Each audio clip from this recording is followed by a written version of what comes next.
So just a little preview of what's coming up. We are going to develop a light Hunter 22 that is as accurate as a nominal budget might fit. In that, you've seen us talk about several of the Titan stocks in the past, and those we can see in the background here. The Victor Company Titan stock, or the 1022. The one in the front is the Flat Dark Earth, the Titan 22 stock with their rail on the front.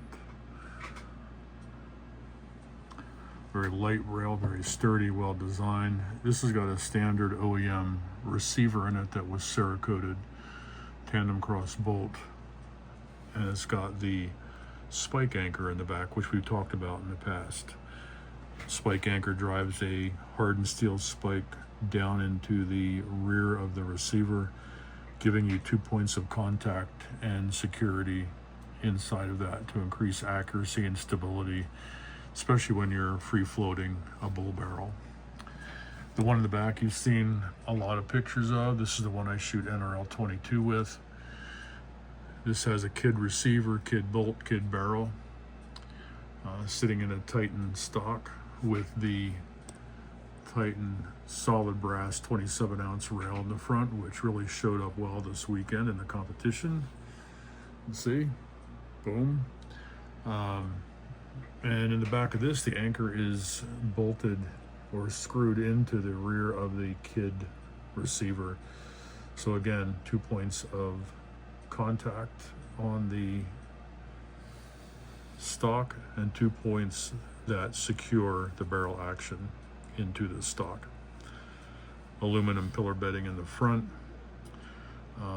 Now the interesting thing is what we're going to be doing with this Hunter version, a lightweight Hunter, as accurate as we can, is we're going to be doing some testing. We're going to shoot rounds from a 1022 rifle barrel action you'll see shortly through a traditional, very old wooden stock. We know on the inside of all of them there is a ledge that is developed to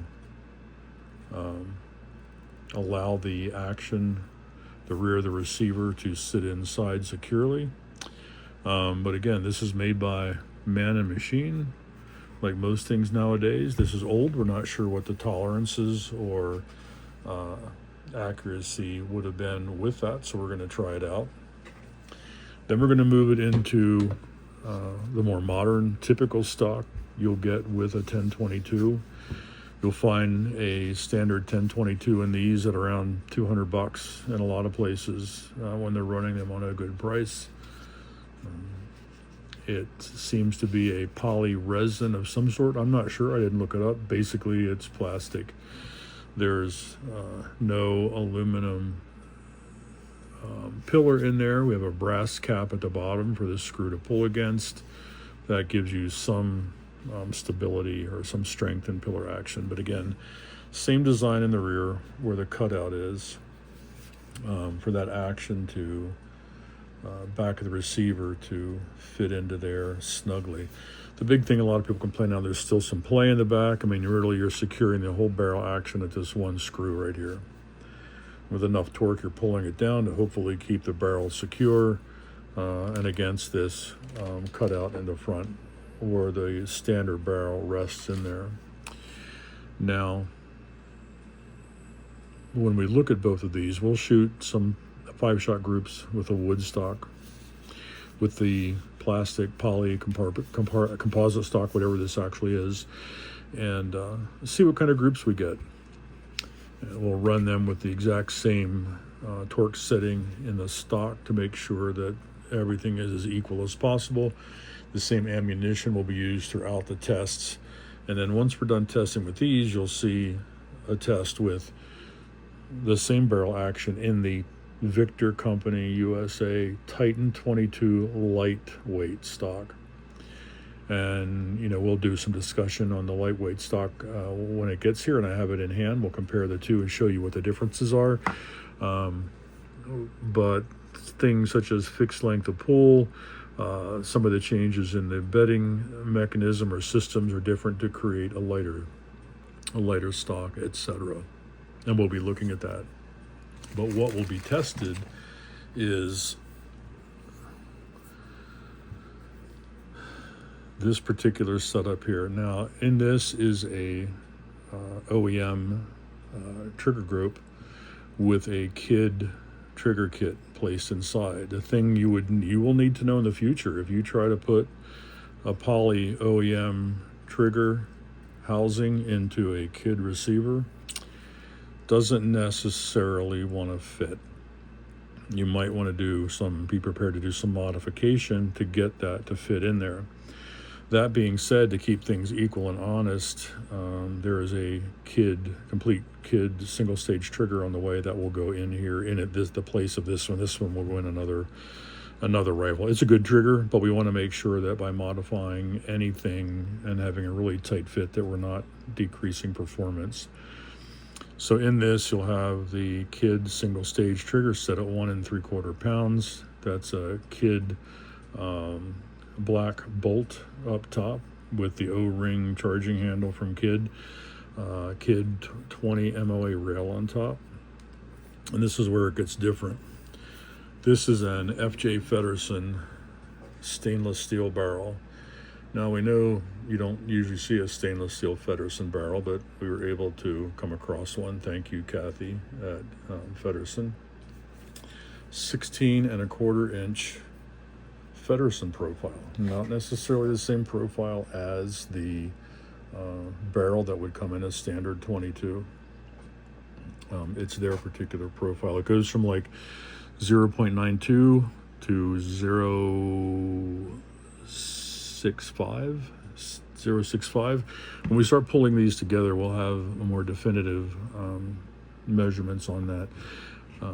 And this is what we'll do our testing from. We know that Feddersen barrels are really good accurately out to 100 yards. They fit the average hunter's budget, and we're looking at a budget-minded build-out for the average person wanting to increase the accuracy in their squirrel shooter or create something more lightweight for hauling around on their back every day or with their ATV.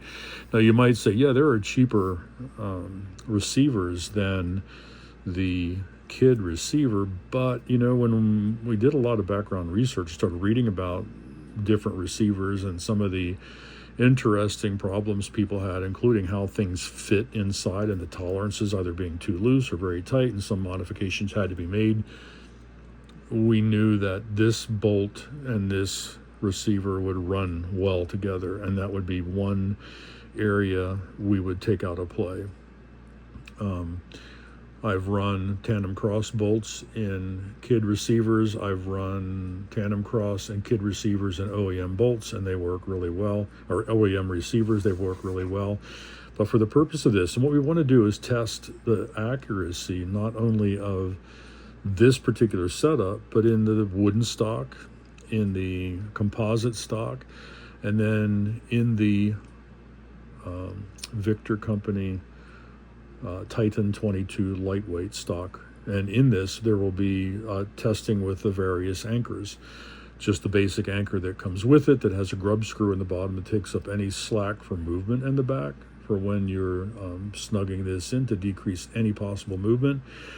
Then we will do the same round of testing for firing with the spike anchor, and we'll put that in and utilize the spike anchor to secure the back of the receiver, as well as we're securing the front of the receiver with the action screw. And then finally we will put on the kid anchor on the back, which bolts right into the rear of the receiver, giving it a solid fitment, and then that fits into the stock and is further secured from the bottom with a rear action screw, and then in the front with the other action screw. We're going to see what is the difference in accuracy of all the different stocks and potential change in accuracy with the different tandem or the different victory anchors that will go in there. So I know what I've seen on those two rifles in the back, with going from a standard anchoring mechanism to the spike anchor and the kid-specific anchor for the kid receiver. I've seen the difference on those, but we're going to walk you through it and show you the difference in all of those. On top of this, then we'll be shooting this through the Arkin LH4 scope, the 6 to 24 by 50. This is in mil radians, and I do believe you might be able to get this one in MOA also. They also have a 4 to 16 by 50 version of this as well. We picked this because both turret caps, or both turrets are capped, which allows some additional protection if you're hunting or riding on your four-wheeler, etc. Caps come off, fairly sturdy. Nice thing about the scope is toolless, reset to 0. Use a coin or just your fingers to loosen that up to reset your turrets. Reticle is nice and clear, very bright, even at dusk. It's illuminated, and this has a parallax that goes down to, I'm pretty sure it's 10. I'll double check while I'm sitting here. Yes, it goes down to 10. So if you're shooting any steel up close, someone to build something fast for steel challenges or something, this barrel and setup might be good for that as well. The crown on this is pretty nice. We can see that it looks to be an 11 degree that is also recessed. I would suggest, if you're not familiar with Feddersen barrels, go onto their website, read about the technology they use for the asymmetrical rifling in this. This gun right back here, this is a 16.25 inch Feddersen bull barrel. That thing shoots lights out crazy. My uncle here has Feddersen barrels and 2 other guns that just literally shoot crazy well. For the price of the barrel, you can't go wrong. So eventually, next step, you will see this thing being mounted in various traditional stocks. Actually, that looks pretty good in there. The aluminum and stainless with that black, nice. And so I will probably pick up a black stock, a black Victor Company Titan 22 Light, and that's the format we'll use. But yeah, stay tuned. We're going to do some testing with the various stocks and then the anchor points with the Titans, and see what difference it makes at 50 and 100 yards, and go from there. I've done it on both of these guns. It's absolutely outstanding. Now I'm going to see if I can replicate those results on purpose. We'll keep you posted. Hey, thanks much.